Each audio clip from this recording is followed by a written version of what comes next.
All right, ladies and gentlemen, good evening. Thanks for coming out. Such a, wow, beautiful, beautiful evening. Tonight I want to do the ethics of time. So this will be weird, which is great. I want to start with a warning. I usually don't like to get into these kinds of topics, but tonight we will be talking about both Kant and Heidegger. So anybody who wants to leave now, please feel free. But you've been duly warned. It's only a lecture that includes both Kant and Heidegger, which can't be a good idea. Time is unbelievably strange. And the second you start to think about it, you realize how weird the way we think about it is, how weird our experience of it is, and how difficult it is to really come up with any capacity to think about it, because it's so integrated into our perception of how the world is. It's hard to reflect on that. Again, it's sort of the fish and water problem. Right? We definitely swim in time, and so it's hard for us to think or feel or imagine the world outside of time or without time. So, to pick up from last week's lecture, where they had the Marshmallow Experiment, where they famously said, hey kids, I'll give you one marshmallow now, but if you wait 15 minutes, I'll give you two. And they drew all kinds of preposterous conclusions from this experiment. Pretty much all wrong. Now, what was interesting, though, is they did not talk about the phenomenology of time. Now, notice what you're asking. These are young children, like 5, 6, 7-year-old children, and they're asking them to imagine yourself in the future. What would yourself like in the future? How does that relate to yourself that's experiencing the present and the very near present? How certain are you that your imagined future will in fact be experienced by your imagined future self? And which do you prefer? Your more certain near-term future that you can experience somewhat directly, or your somewhat uncertain and relatively unsure future that a future self could be experiencing for an extra marshmallow? See, they did not articulate it to the children this way, because that would be baffling. But this is in fact what they asked them to do. Now, some very cagey researchers several years later reran the experiment, but this time they gave unreliable scientists. So they gave the children reason to suspect that their future selves might not be receiving the extra marshmallow reward. And what they found out was that the children definitely took this into their consideration, and the rate of consuming that marshmallow now skyrocketed.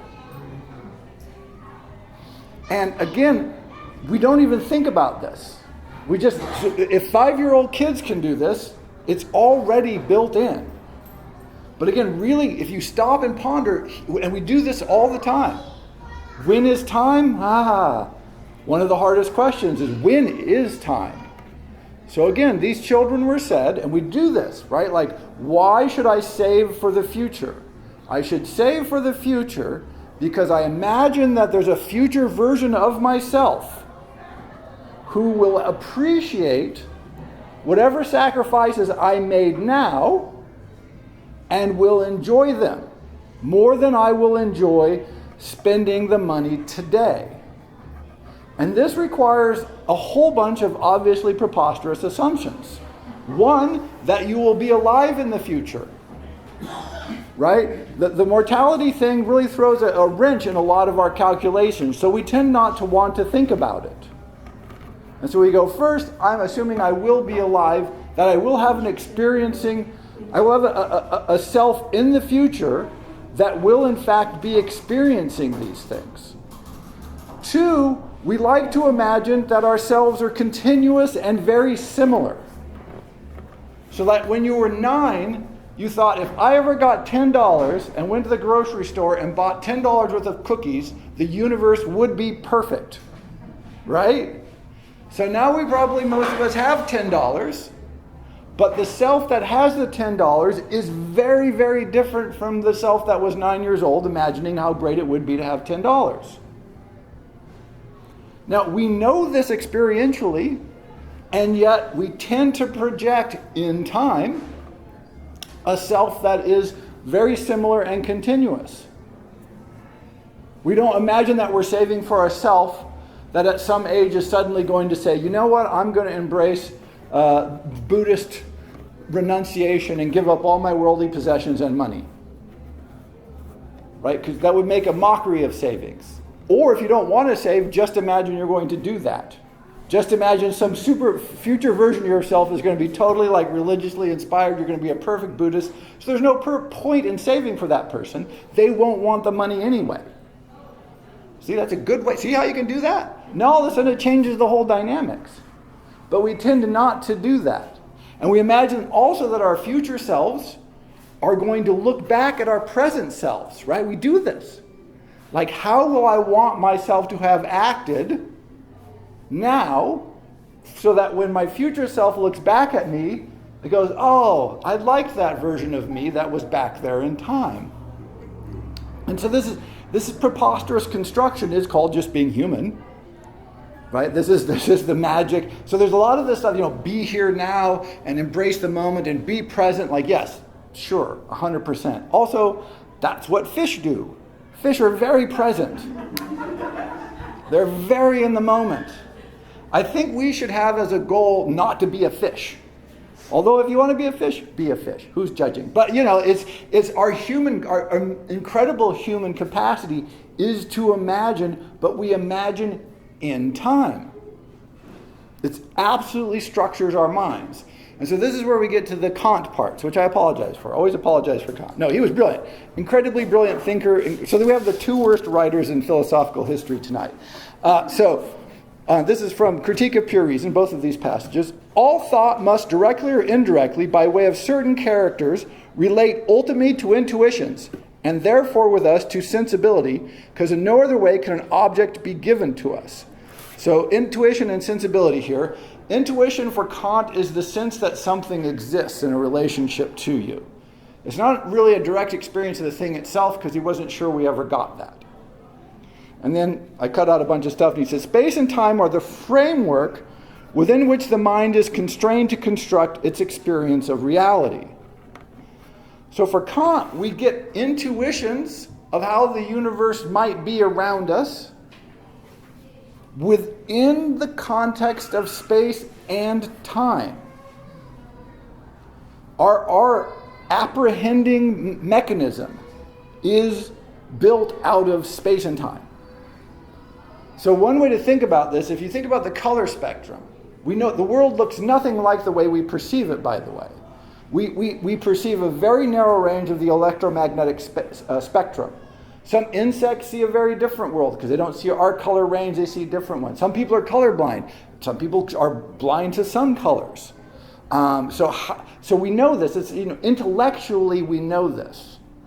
It's easy to figure this out. You can look at pictures they've reproduced. Oh, how a bug sees, or how this kind of insect, or how that kind of insect sees the world. Or if we saw the world the way radio telescopes saw the world, right? It would look vastly different.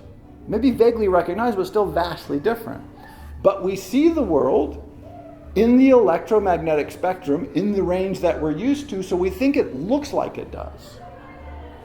It's intuitive to us. It feels like it must look this way because the apparatus with which we apprehend the world is built to see within this spectrum. And I think this is one reason blind people are so fascinating on this front. They do not perceive the world that way. It's the same world, they just don't perceive it the way we do. And there's the research that they did in the early 20th century, when they were late 19th century actually, where they could start doing cataract surgeries. So some people are born with cataracts they'd never been able to see their whole lives, and so they were able to slice them off. Now they could see, and some of them preferred being blind. They're like, oh, the world's just overwhelming. And they had to learn to see. And so they had adults talking about going to the process of learning to see. So the mechanism of experiencing the world structures how we feel about it. This is one of Kant's very powerful central points. And part of that is time. We always experience things in time, and so we feel that it just must be that way. Although again, as soon as you stop and ask, what is time, where is it? All of a sudden it gets very slippery indeed. So a passage on this I thought was interesting. This is from the National Institutes of Health, sort of a meta-study of all kinds of experiences people recorded throughout history and recently with drugs with psychedelic experience, mystical experiences.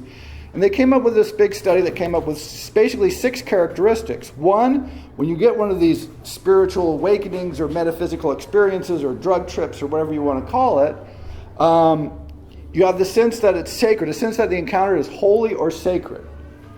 2, that the experience has meaning, that really means, has this powerful, so they call it noesis, but that's a fancy word for wow, you think this must matter. This must be significant. Then you deeply felt positive mood. Usually, I was going to quibble with this one, but whatever, sort of off topic. But the sense of joy and happiness, mostly this is a sense of, it's a meaningful and joyful or ecstatic experience. Right? So it's imbued with this holiness, it's imbued with a sense of meaning, and it's imbued that this is important, and that it's joyful or happy or uplifting. And then it's hard to put into words, as of course we're struggling with now, that you just can't think about it. Mutually exclusive, complex, paradoxes, it all seems to come together, and you feel that. 6, transcendence of space and time. Mystical experiences may have a non-spatial and non-temporal aspect, such that traditional notions of time and space have no meaning. It turns out this may be the only thing that matters. There's a lot of evidence that the other 5 are caused by the alleviation of a sense of time. That anytime, so you can't avoid the language, anytime you begin to lose a sense of time, these other aspects tend to start to come to the fore. Objects become more meaningful. All experiences seem to feel more meaningful. They seem to be imbued with some sort of power that's hard to explain. It gets beyond temporality of language. Language is temporal. This is one of the weird things about languages. Has time built into it, has a narrative, the way the words are ordered, has all these rules that structure things in time. And so when you start to pull away a sense of time, you lose all of this construct of meaning, and our minds seem to interpret this as mystical. So a lot of the mystical experience in fact, a lot of evidence to suggest that as much as anything, if you give people drugs, it sort of messes up our minds, and then we start to lose our capacity to track time, and boom. This timelessness, this sense of being gone. And you don't need drugs, you don't need a mystical experience, right? This happens to us all the time. Anytime you really focus on something, we say that you lose track that you're paying attention, and you only notice that you're paying attention when it stops, right? So if you're writing, all of a sudden you'll write really well, and all of a sudden you realize time has gone by. Or if you have to do something that's very focused, right? You'll be focused, all of a sudden an hour is gone, right? And then you go, oh, and you snap back into time. One thing we know that happens is when you really focus on a problem, like a hard reading problem or a math problem, or you're trying to do something that involves a lot of mechanical skill, or like focusing in a game like playing basketball or some sort of physical sport, that your mind actually turns off some of your time perception. You literally lose a sense of time. And so that feeling, what they call a flow state or incredible sense of focus, is derived in part from the fact that your mind is just saying time no longer exists. And so it changes your perception of the world fundamentally, like profoundly. And so for many eons, this is not new, philosophers and thinkers and psychologists have said, well, does time really exist? By the way, this is an open question in physics. This is not a known thing. There's many questions around this. One, does it exist at all, or is it just an artifact of the way we necessarily perceive the world? 2, if time exists, does it exist in the universe? Which is to say, if the universe went away, there would be no time. Or does the universe exist in time? Which is to say, time exists and the universe comes and goes within that. We don't know. These are really, these may be unanswerable questions. Deep ontological struggles here to try and figure this out. But again, we don't even know if it actually exists. They are running some experiments that may be able to help determine whether or not the way we perceive time is in any way accurate. But nobody's quite sure yet. And so it's tricky.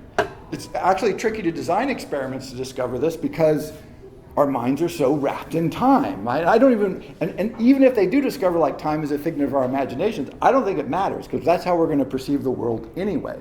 It's like knowing that our vision is limited to a very fine scale of the electromagnetic spectrum. We know that. It doesn't make us think the world doesn't look like this. We feel the world looks like it looks because it's so natural, so intuitive, we're so used to it. So if we do find out that time doesn't exist, I think we'll go, oh, that's interesting. Right? We'll just go with it. So psychologically, sort of phenomenologically, how we experience time tends to be what we're interested in. And this is where I turn to Heidegger, unfortunately, a problematic and problemy kind of guy. I always say, kind of an amazing philosopher, but like a fourth-rate human being. So I don't never know what to do with Heidegger on that front. But he did have interesting things to say. So he has this big book called Being and Time, which I can unrecommend unless you really, really, really are interested in this question. Then you just have to read it otherwise. But it's filled with sentences like the following. So if you would like 600 pages of this, temporality temporalizes as a future which makes present in the process of having been.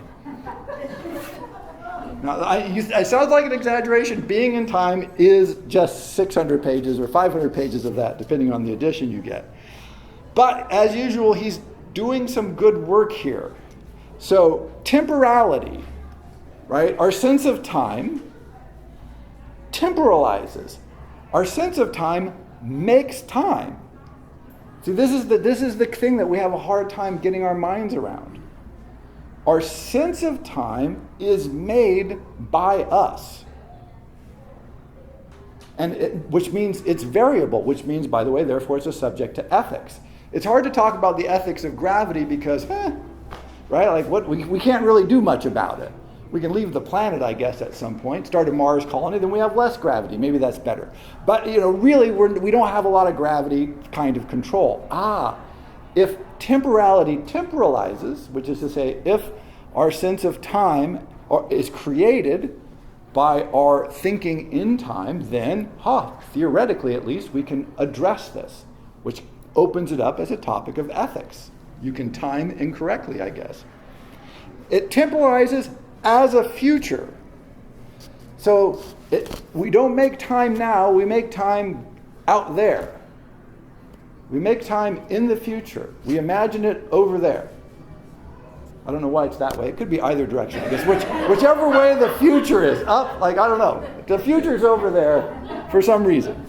It's the number line. They train it into you. It's hard to lose. So yeah, the future is negative E. It goes that way. No, future's over there, which makes present in the process of having been. So our sense of which makes the present, which makes now. How do we experience now? We experience now as having made the future that we're moving into. That's how we build our sense of time. This is exactly what they were doing to those kids in the Marshmallow Experiment, except for they didn't explain it with Heidegger for some reason. That would have slowed the experiment down considerably with 5-year-olds. It slows it down with me. 5-year-olds would be like, I don't know, man. Can we eat the marshmallows now? But so they told the kids, look, what is the present? The present is about a future. It's a future where you could get 2 marshmallows. Now, whether they eat the marshmallow or wait does not matter. Their present has been contextualized and made meaningful in time by an imagined possible future. It's the weirdest thing. History is an angel that walks backwards through time. Right? This is that notion of oh, look, that happened and that happened and that. We don't know this. We did this. That happened, right? We're not going forwards. We're going this way, but we're looking this way. Going, oh look, the present. Oh look, the present. Oh look, the present. Right? You walk backwards, so you're going someplace, theoretically, in time, but what we're usually doing is reflecting back. And so it's this having beenness. God, see there, you just end up talking like Heidegger. But it's necessary. This having beenness creates our sense of nowness. It's always slightly in the past, or very far in the past. And so our experience of the now, when you stop and think about it, is this bizarro never land psychological construction of our sense of time, highly variable, of course, we'll talk about that, not a fixed sense of time, that is reflected against like all these possibilities that come to us from the future. And so our present is always sort of slightly in the past. And that's why when we have the sense of losing time, right, it's almost by definition when you have no awareness of now. Isn't that right? Like that's if you're playing a musical instrument, or you're playing a sport, or you're in really super in-depth conversation with somebody, and just like an hour and a half or 2 hours goes by, and then all of a sudden you go, oh my gosh, 2 hours went by. When do you get the sense of now? You get it when you get the sense of the past and the future. Right? All of a sudden, when you were in the present, you had no present. You had that sense of timelessness. To have a sense of the presence is to not be there at least a little bit. Right? I mean, it's this weird psychological trick. It is the human, but again, it is the amazing human capacity to imagine. I can imagine a future where I get 2 marshmallows.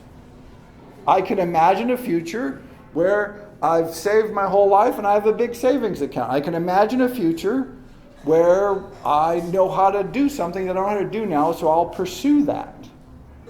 And so I put myself in dialogue with a potential future that shapes my present.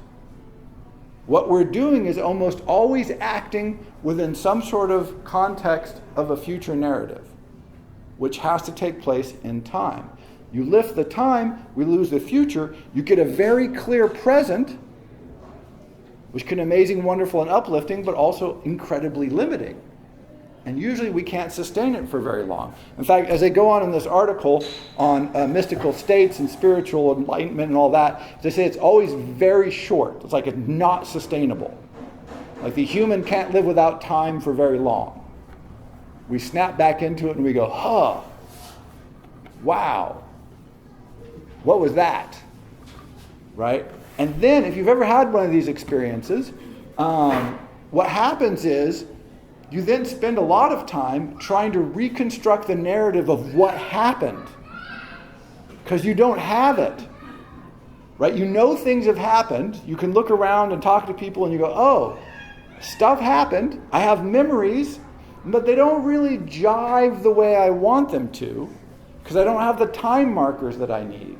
And it's often incredibly difficult to do this. It's one of the wonderful things if you've ever played in an orchestra. You read the music far ahead of where the music is being played. So you're listening to the music now, but you're reading the music ahead. You don't read it in real time. You read it sort of 8-10 bars ahead, depending on how complicated the passage is and what's happening. And every once in a while, particularly if you're bad like I was, you lose track of this. And you either lose track of where you are on the score because you've sort of read yourself out of any context that you're in, like there'll be a repeat. So you're supposed to return to something, you read through it, and you're like, oh, I'm on to the next page. Oh, everybody's over. Ah, son of a bitch, right? Or you become involved in the music now and you forget to read forward. And what happens is you'll stop playing and you'll listen, which is great because, wow, orchestras sound really nice. But you're supposed to be playing, right? I remember an actress was talking about, if you know Dame Judi Dench, brilliant actress of the stage, And they said she was the first time she'd ever acted with her. It was in London, big performance. So she's super excited, big breakthrough for her career. And she said every time Judy Dench came on stage, she would stop acting and watch her. And like the other people had to say, hey, you're in this play too, you know, hey. And she's like, oh yeah, oh that's right. I was captured by that. Her power of her being in the moment sort of captured her. And this can happen. So, you know, we do life in a way like a score. We read ahead, we're listening to what's now, we're reading ahead, we're doing this complex, you know, play of the future and the present and the past. And it's not at all like you think about it. If you don't think about it, as your intuition of it is generally horribly misleading. So, what does this mean? Well, one, be leery of all the stuff you hear about time, like wasting time. It's one of my favorite phrases, wasting time. I never know what that means. Can you conserve time? It doesn't seem really like you can conserve time. Right? That this is the weird thing. If you could waste it, that suggests that you could not waste it. As if you control the passage in some way. And so I think it bears reflection. Like, is it possible to actually waste time? I think what we tend to mean is I could have used time in a more productive way. What a trap that is. You always could have spent your time in a more productive way. The notion that you've ever perfectly maximized the use of your time is absurd. It's probably not even humanly achievable. So I suggest setting a very low bar and just deciding that it's impossible to waste time. Whatever you do, you have perfectly maximalized because it just doesn't seem to make that much of a difference. What I think we're really saying is if the past version of myself had been very much unlike they were and had done a bunch of stuff that I really didn't want to do then, but I would like them to have done, then the present version of myself would be ever so much happier because the dishwasher would be empty and the sink wouldn't be full of dishes and it wouldn't be like clean the kitchen or move, clean the kitchen, move, which is easier, right? Like that sort of debate that you get into. No. See, and so then we go, oh, that past version of myself wasted time. This is a retroactive judgment, which is very strange when you think about it. What we're really saying is, I wish I weren't who I used to be. And then generally what you find out is you're probably not that much different. Like now I'm really on top of it and in charge. Really? Are we? No. We want to imagine that now we're not the person. Yeah, so you see these games that we trick ourselves into because of this time notion. Right? Also, efficiency. People are always talking about being efficient with your time. Which is not, what is it? Efficient means to do either the same amount of work with less input, less energy, or to do more work with the same amount, right? Like, so that's two kinds of efficiency, essentially. But it's like efficient for what? Right? There's a famous gardener, and he always said, Monty Don said, people say, oh, if you do this, your garden will be more efficient. And he's like, an efficient garden? Like, what the hell are you talking about? Right? I try to do things and save time in the rest of my life so that I can spend all my time in the garden. Right? The point of the process is to be wasting time in the garden. Right? That's the point. You can't make it efficient because that would ruin it. Right? This is one of those, but we have that concept, I want to do this faster or better or clean, right? But how does that act? Does that change the way time passes? Does it give us more time? Does it give us less time? If you think about time as an experience, if you want more time, quote unquote, what you want to do then is try and do things that slow down your sense of time. I recommend smashing your hand with a hammer. It really slows down time. Like you are in the present. And you think, this is going to feel better when that stops hurting. And it hurts for a long time. And so time goes really slow. right? Like that's one way. Maybe I don't recommend that, but you understand what I'm saying, right? But you can do other things. One experiment I think I've recommended before, I recommend again, is if you want to really slow time down, is turn off all the lights and just burn candles for one night. And it tricks the mind, or it just tricks your sense of temporality. It just changes it fundamentally. And you will feel like you have all of this time. It's like, wow, and you notice, so all of a sudden you become time rich. And I was pondering this, and I decided to do this lecture because I've been reading a book on the history of the southeastern Europe, sort of the Balkans and the interface between the Ottoman Turkish Empire and the Holy Roman Empire and all this. And so it's a very interesting, in-depth, fascinating part of the world. Not a lot of history is written about it, so it's been great and enlightening. But what kept jumping out at me, as many of these pieces from these period, is they have a completely different sense of time. Like they'd be like, oh, I was, sailing to the port in Byzantium and we got held up by something, and so we just hung out for a couple of months, and then, whatever, the boat got fixed and we headed out again. And it's like, my plane is 12 minutes late. Right? Someone must die. The sad person behind the counter needs to be yelled at by 400 people, as if this poor person behind the counter actually controls airplanes. Right? That's the magic of it, right? So somehow they were just fine with 3 months hanging out. Didn't seem to bother them at all. They're just like, oh yeah, that's the expectation. We've got time. We've got plenty of time. And their life expectancy was probably half of ours. So by any measure, we have a lot more time on average than they did, and they just seem to be not stressed about time at all. But one of the things that we've done is we've mechanized time. See, when you don't have watches and clocks, well, you know what time it is. And so your seasonal, sunrise, sunset, that's about what you get. And so your sense of temporality is vastly, vastly different. Because notice, it's a sense, as Kant was trying to tell us.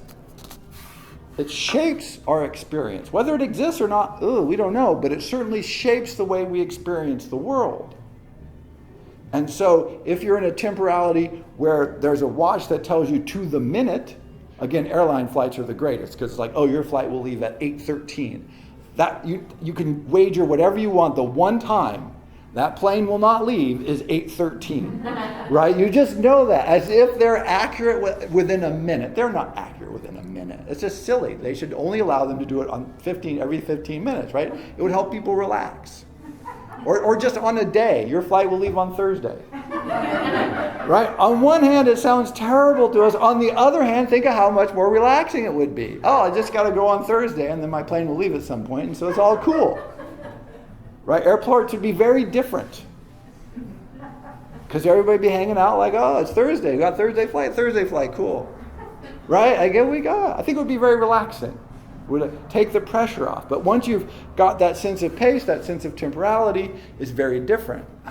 So, again, but ethically now, because it is a sensation, you can intervene in how you want to experience it.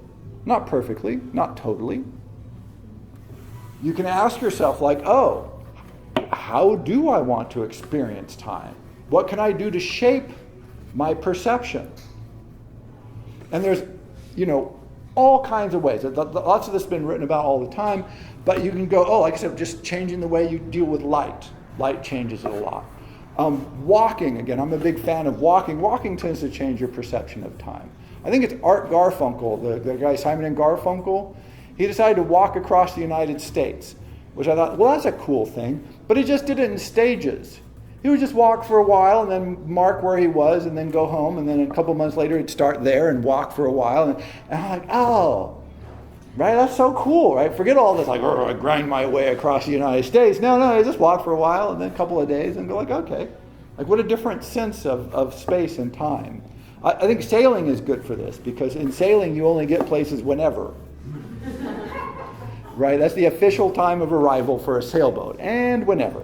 Right? Assuming the tides and wind are all good, and that we figure out the tides and the wind, dubious proposition, and nothing else goes wrong, well, we'll get there at some point. I mean, when you're doing a rocking 3 miles an hour at best, I guess you should, then, how fast are you going to get there? How far is it? Yeah, it's tricky to figure out. So you just have to let go of that sort of experience. Also imagining there's a writer who said, somebody talked to him, he was about 65 or 70, and he had started this very long book, and they said, well, aren't you worried about being able to finish it? And he said, no, what am I, a dog?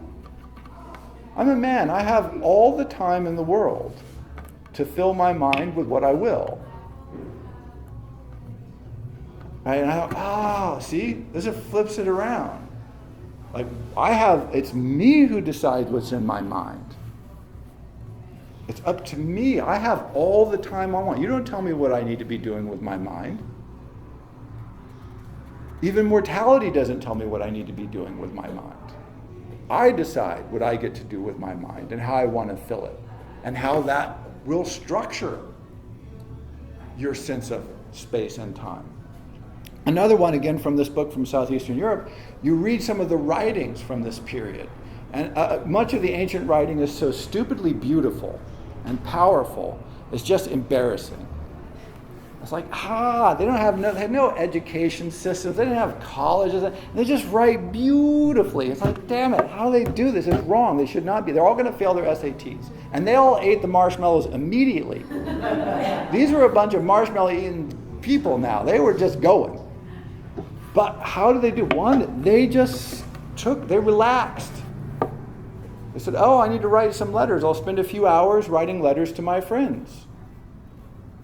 And that, slows down time. Gives you to reflect. Once you start doing this, by the way, you will feel the world get bigger, and you will feel that you actually have more time. Slowing down, weirdly, makes you feel like you're going better. I don't want to say faster, just better. And the world feels bigger. Again, like you have more time. But it's clearly just a sense. It's not accurate. But this is what shapes our world. And so that's the things you can ask yourself. Right? How do I want to experience the world? What form of temporality would I like to have? Notice it's a weird thing to think about, isn't it? But it is somewhat, not totally, but somewhat within our control. By the way, you can take hallucinogenic drugs and try this out, right? You can take mescaline, or mushrooms are famous for doing this. Because for alleviating, or is that the right word? For temporarily suspending your sense of time, right? And you can go, wow, that's very different, right? It gives you a very different sensibility, and then it goes away, and then you can reflect on that and go, wow, that was very different. And you can say, do I like that? A lot of meditation practices will do this. They'll sort of stop time. Now again, you can't stop it forever, or maybe you can, but usually not. But it does give you that very different sense of perspective.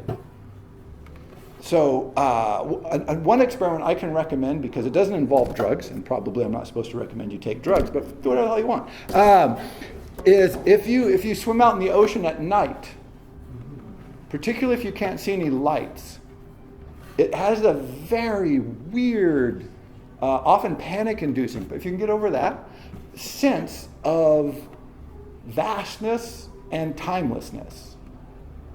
And you just sort of float, and you're like, wow, I hope nothing eats me. Because I think our first sense is that there's something about to eat me. I think it's very deep in our human consciousness. Because I think probably from when we used to be fish, right? We were like, people are going to eat us out here. But probably, statistically, it's a low chance you'll be eaten. But, then this sense of just sort of timeless spacelessness will descend on you. So if you ever get the chance, I suggest warm water or a wetsuit. Don't do this in the Pacific Northwest. Probably you freeze before you have the big experience. But in warmer, more tropical waters, you can just float, and all of a sudden, whoo, like it's just the universe and the ocean just kind of become one, and it's like, wow. It's like, and then all of a sudden, time just passes. It's amazing. It's kind of remarkable. Again, another way you can influence your sense of time. So, how the ethics of time work, I don't know, just except to say you can influence this. And the decisions you make about what you concentrate on, but also how you concentrate on it, what you decide to have in your mind, and how you decide to have it there. Two of my favorite forms of music, Western classical music and Indian classical music, North Indian classical music, in fact, are very time dependent. They take a long time relative to what we're used to. So a symphony might be 35, 45, 50 minutes, which seems long, but there's only experiences you can have if you give yourself 35, 45, 50 minutes, maybe 110 minutes. Hello, Mahler, right? Or in North Indian classical music, you have no idea how long a rag is going to take. It's going to take some amount of time, between 30 minutes and 90 minutes or 2 hours, decided by the musicians at the time. They just get a feeling for what's happening and they roll with it. But there's only certain experiences, in this case musical, you can have if you let go. You just have to let go and go, all right, I'm here. The music has started, let go. And if you can do that, wow. And I think one of the crucial aspects of both music is they have no metronome. They do not do this. Neither type of music allows a metronome. Indian classical music has tabla players, but nobody knows what they're doing. It's impossible to know because they're doing like 23:37 time on some cycle with the singer. I don't know. It's wrong. It's wrong. And Western classical music is famous for having no rhythm. And people say, oh, it has a rhythm. It does not have a rhythm. They're not doing rhythmic things. It's not locked to a rhythm. It's crazy. So don't believe people who say that. It has time, not really rhythm. It can have percussion, but not rhythm. So both of them do not give you any way to clearly mark time. In fact, they work very hard to not do that so that you can start to have this other very different experience. And if you have particularly live, if you've ever been to either kind of performance or both live, you're like, all of a sudden you just like, well, what happens to me is the music stops. And I go, oh, I was listening to music. That was so great. But when I'm listening to it, I don't know what's going on. It's just like, I only know usually when it stops that I was having a good time for the last, 50 minutes or 90 minutes. So I think if you expose yourself to these kinds of experiences and then reflect on that and go, oh, what do I want? What kind of sense of time more do I want? Or what kinds of time do I want less? Things that give you a very present sense of time are things that are that have a lot of snap, that are continually reminding you, that throw you back in the present constantly. If you go to a restaurant and you're having a lovely time with people and the waiter or waitress come over and keep asking you how everything is, it's really wrong. And part of the reason it's wrong is because it breaks that sense of not being in time, because you're having great conversation, all of a sudden they're like, how are you doing? You're like, didn't we look like we were doing well? I felt like we were doing well, right? And that interruption cycle, then you're like, oh, and then everybody goes, oh yeah, oh, it's about time to go, or oh, no, I better not have something on, and then everything just, sort of goes away. So these sorts of patterns are really important to think about. So as much as I can unrecommend Kant and Heidegger, on this one you got to give them full marks. They both in their way. One, our sense of time is built into our perceptual apparatus, which on the downside means it's hard to escape. On the plus side means you can adjust it. It is available for you to play with the dials. Again, that's what makes it ethical. You can decide how you want to play with the dials. It's very weird though, warning. Have anybody ever talked to you about this, like playing with your own sense of time? I mean, it's a very odd thing to try and think about, and then to think about what's the best, but I'll allow you to decide that. It's your ethics, not mine. And then two, that the way we go through the world is this, I think history is an angel walking backwards through time. It's the best quote, I think, on that. Is this notion that it is a future that comes back to us that builds the present. Oddly, I think Heidegger kind of got it very right? It's a future which makes the present in the process of us having been. And if you can keep that in mind, some things become very much less confusing about how we think about ourselves, how we think about other people. How often have you gotten upset at somebody because you've imagined them in the future that's going to piss you off? They haven't done it yet, You've just imagined, perhaps accurately, that they will inhabit this future where you know they're going to do something that pisses you off, and therefore you get angry at them now. And then they're like, what? And you're like, yeah, just you wait. I'm time traveling here a little bit, but very soon I'm going to be justified in my present feelings. Right? Everybody's done this, right? We've all done this. It's very human. It's annoying, right? It's annoying for us. It's annoying for the other people. But it's, we're always doing this. So if you can get it's very hard, but if you can just get your fingers on that a little bit, you go, ooh, our minds, we just take this all for granted, and we don't feel how normal but also weird it is. And in some ways it's troubling. Of course, it creates all kinds of problems. And so that's where I'll go back to that marshmallow experience. They put these children at 5, 6, 7 years old into a position where they had to imagine a future version of themselves. How that future version of themselves wanted to be, and then compare it to their present situation, and then decide between the two. And I think some of the children that decided to eat the marshmallows were baffled by this. Like, don't you get baffled by this sometimes? Or you think, oh, you have to make a decision, do you want this or that? And then you finally just say, screw it, I'm not going to think about it anymore because it's so baffling. Right? People put off making important decisions simply because it becomes too baffling. I think a lot of the kids just did that.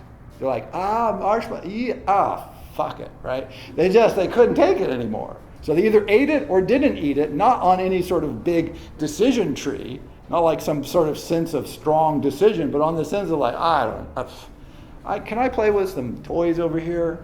Just, can you leave me alone? If I eat it, will you leave me alone? If I don't eat it, do you leave me alone? Like I'm baffled.